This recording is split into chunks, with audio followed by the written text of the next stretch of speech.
dharma is to be truthful.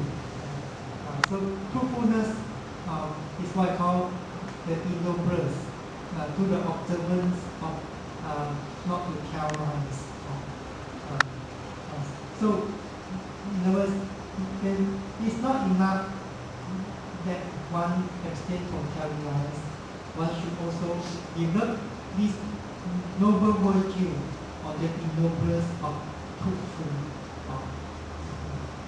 Similarly, there are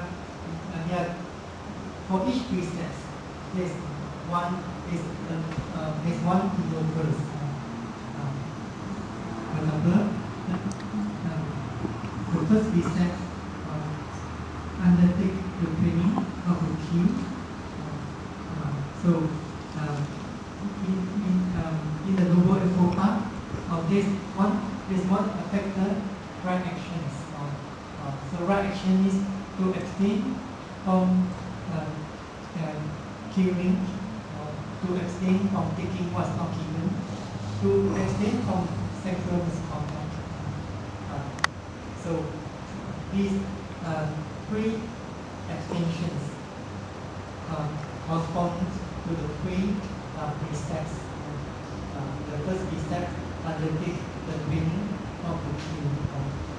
So the Buddha states one, lay down the weapons or teach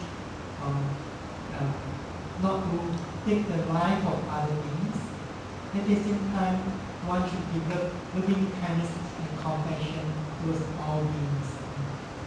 So the first part of the observant precept is to abstain from killing. Then one should develop these innoblest of loving kindness and compassion. Then the second precept undertake the training not to kill. The second precept undertake the training not to take what's not given. Then one should develop the Kalyana Dharma or the innoblest of practicing generosity. At the same time, practice patience in earning one's livelihood. So it is important to be patient in earning one's livelihood. It's due to impatience, one has strong desire of craving to become rich in the shortest time possible. For example, to become a billionaire or billionaire in the shortest time possible. Then one may go to the extent of violating the law of companies or moral conducts in order to become rich. So that's why it's important to read this innoblest. Then the third precept undertake the training to restrain or to abstain from sexual misconduct. It also includes sensual misconduct. So here one should develop the innoblest of self-restraint and contentment. Then the fourth precept, as explained earlier, one undertakes the training not to tell lies. At the same time, one has to develop this innoblest of Kalyana Dharma, is truthful. And the fifth precept, one undertakes the training not to drink any intoxicants or taking any drugs such as dara, ganja. At the same time, one should develop this noble virtue or the innoblest of clarity of mind, to have clarity of mind and to develop mindfulness or watchfulness. So, so all these five ennoblers of Karyana Dharma will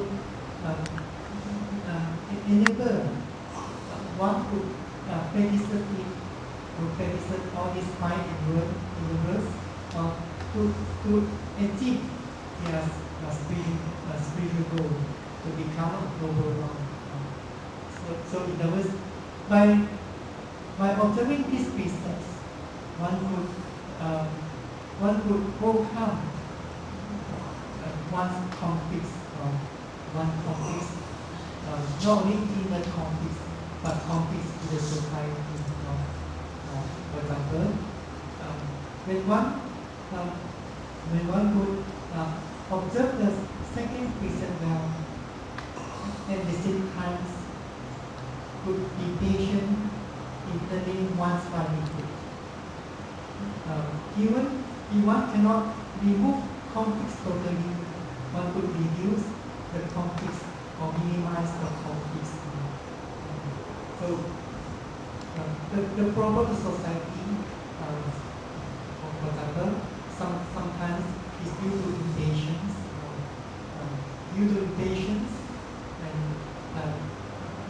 and due to greed, craving.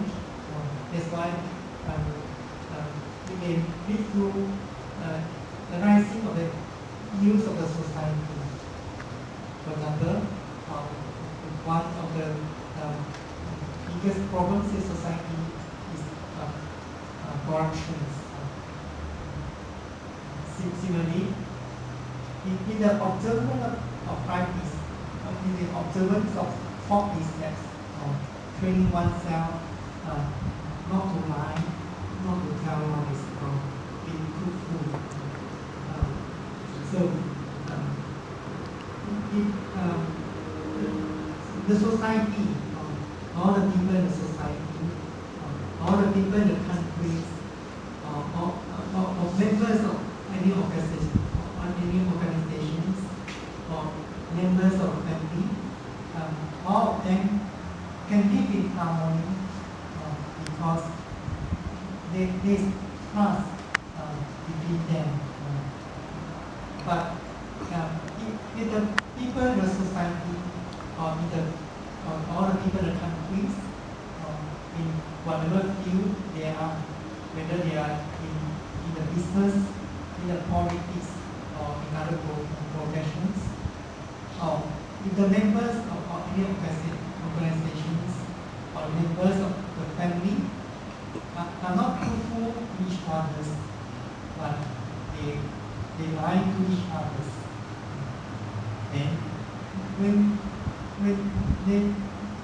they lie to each other, then gradually the trust among them will be destroyed by the lies, because they become suspicious of the words of each other.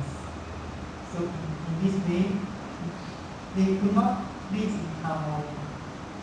So that's why observance of these precepts, not to tell lies and to be truthful is important. So whoever practice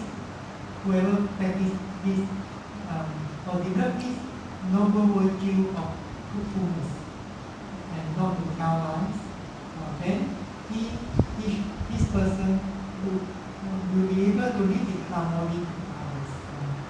And in that way,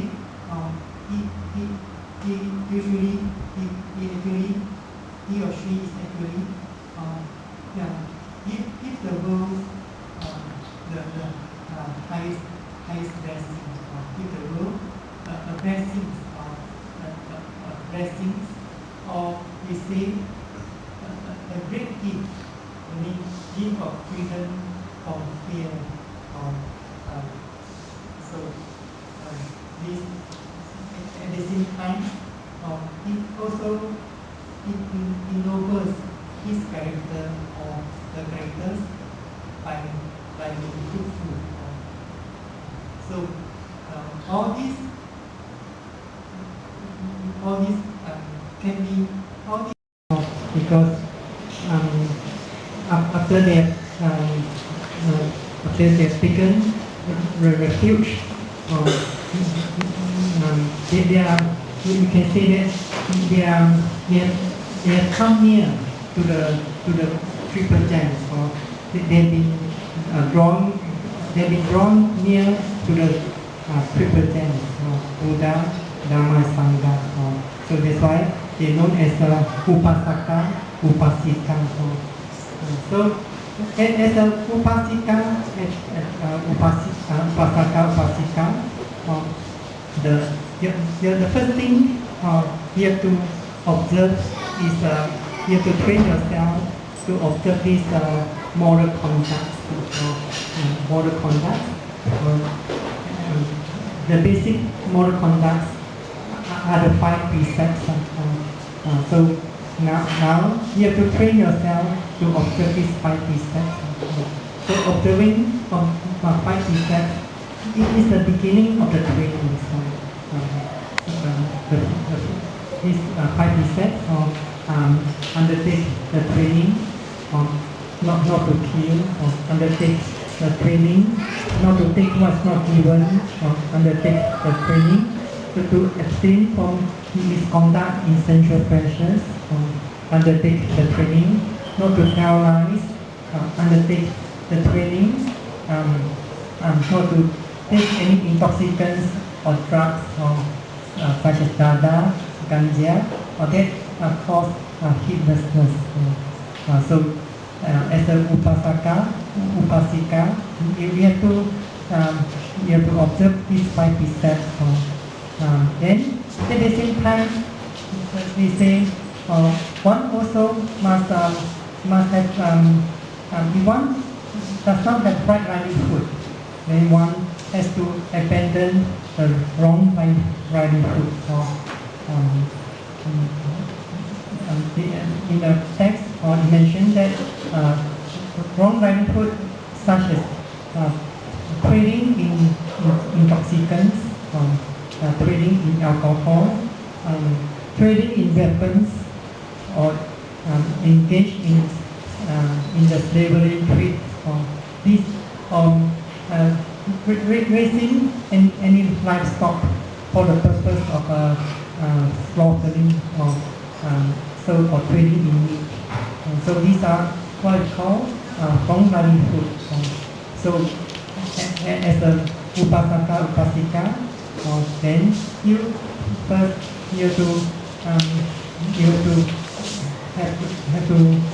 to have a right livelihood. You have wrong livelihood, then you have to change, so that you can be truly called upasaka, upasika of the triple gems. Then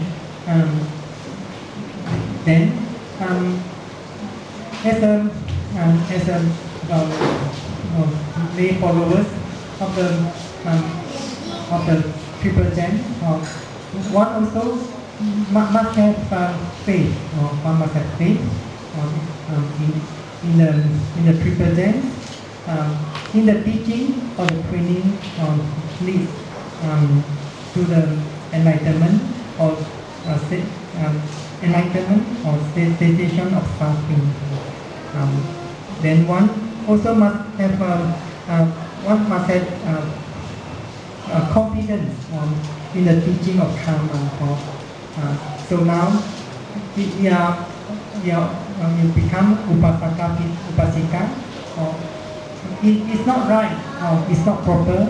If one still believe in omens or superstitious omens, sometimes some Buddhists, or even when they hear some, let's say the crow is outside the house, they think this is not a good omen. But as a upasika, upasaka, upasika, one should have confidence in one's karma. One does not rely on the superstitious omen anymore. So this teaching of karma is very, very, very important. So at the same time, one always have the confidence in teaching. Um, um, um, so, so this is the basic training. Basic training. This afternoon is an auspicious occasion that we have this consecration of Buddha Rupa. This consecration of Buddha Rupa is a traditional practice of a Buddhist country, whatever Myanmar. Then the significance of this consecration is that this Buddha Rupa is a sacred object of veneration. So you should not think that it's merely a statue, or it's not merely a statue. If anyone view this Buddha Rupa that we have consecrated just now as if a Buddha sitting there, then you always be mindful, be aware, be mindful of your conduct, your speech. Then in that way you give the Buddha the highest respect. So that's why when we are in front of Buddha Rupa, we should be mindful of our conduct. Or similarly, when you make any offerings, for example, of water or food, you must not think that it is just merely a statue. If you are thought of offering at that time as if the Buddha is sitting there accepting your offer, then the text says, the commentary says, that merit is the same as during the Buddha's time. When Buddha was alive, you offer the requisite such as food to the Buddha. But now the Buddha had parinibbana. But when you make any offering of puja, or such as offering of food, or water, or medicines, your mind was that as if the Buddha was there. You're making the Buddha who is still alive sitting there. Then the merit is the same as you are offering to the Buddha, to a living Buddha. So similarly, when we are in front of this Buddha Rupa, we should be mindful of our conduct. Then we should be mindful of our speech. We should not become heedless.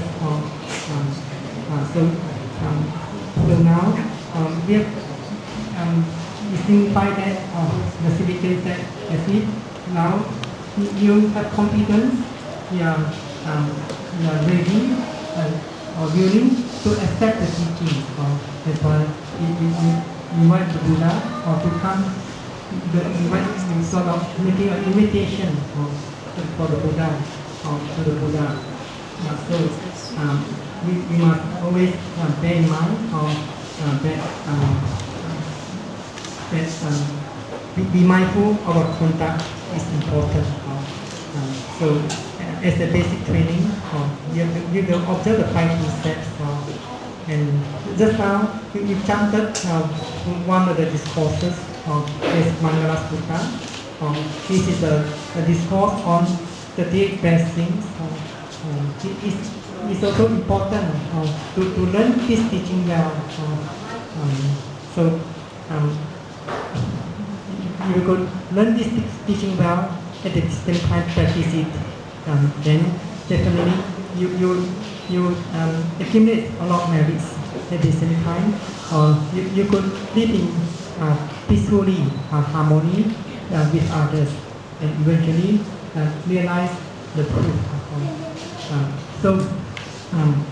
Let's now come back to the observance of moral conduct.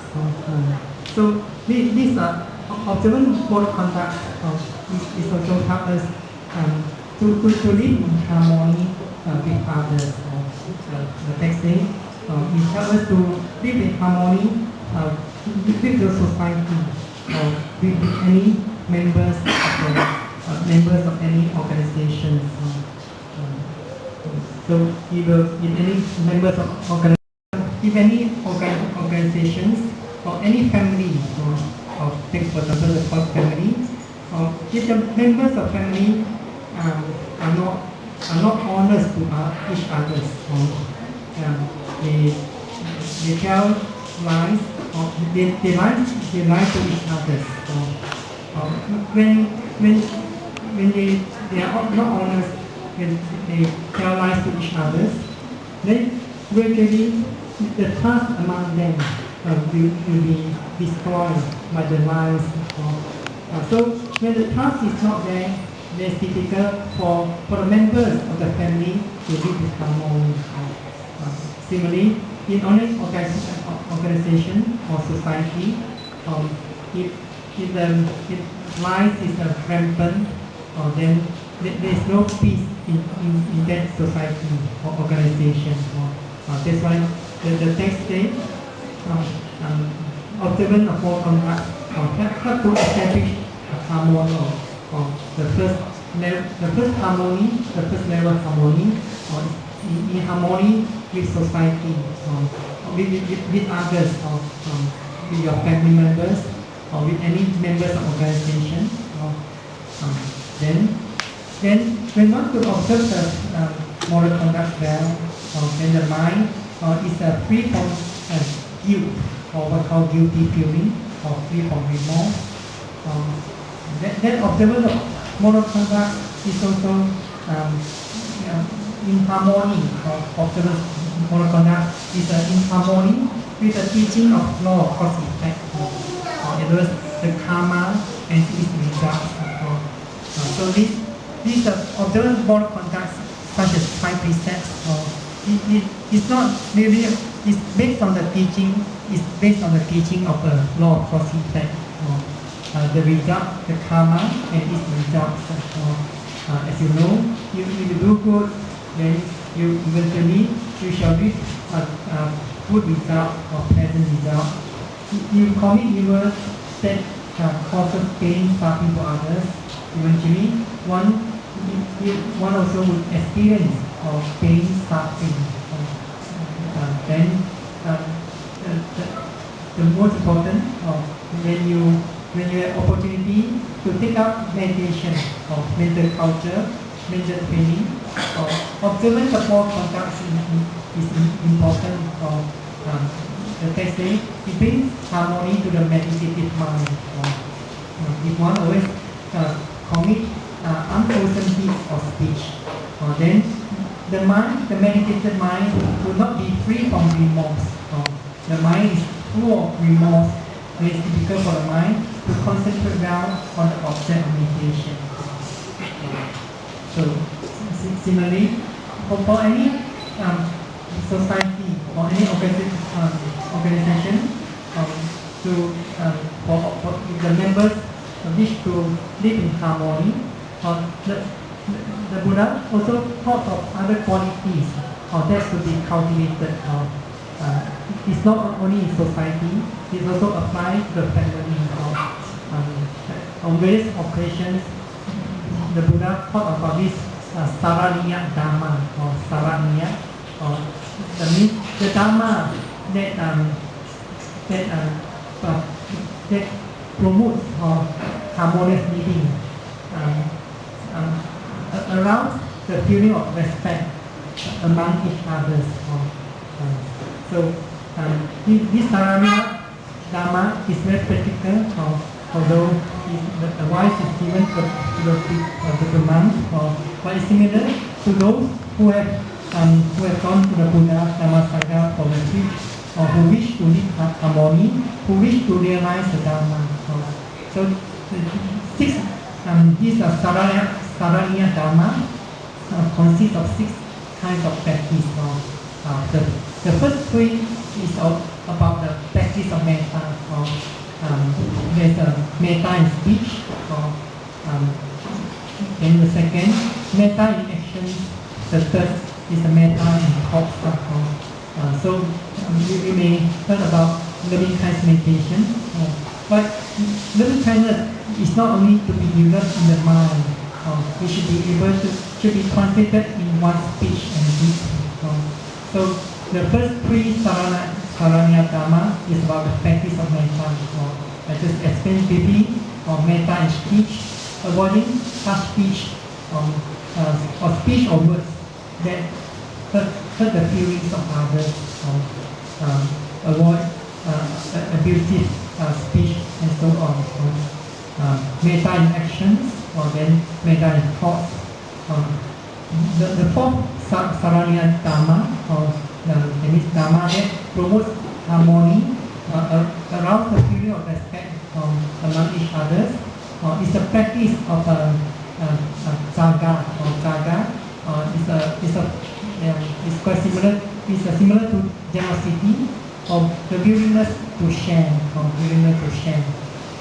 and the fifth sarana dhamma is the observance of all conduct, or that I have explained just now. And the sixth is wisdom, or wisdom that is noble, and eventually lead one to realization of enlightenment and liberation. Similarly, in this society, all the members wish to live in harmony, wish to realize the Dharma, they should be faithful to this teaching, to cultivate these six sarana dhamma. Similarly, in your family, or if you want to live in harmony, then all members of the family also should cultivate these six sarana dhamma. So when you want to cultivate these six sarana dhamma well, then all will live in harmony, peacefully, then eventually all also will realize the Dharma and attain liberation.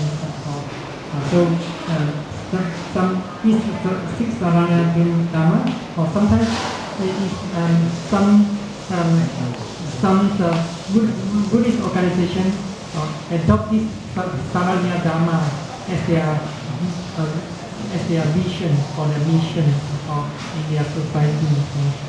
So now I shall explain briefly in Mandarin.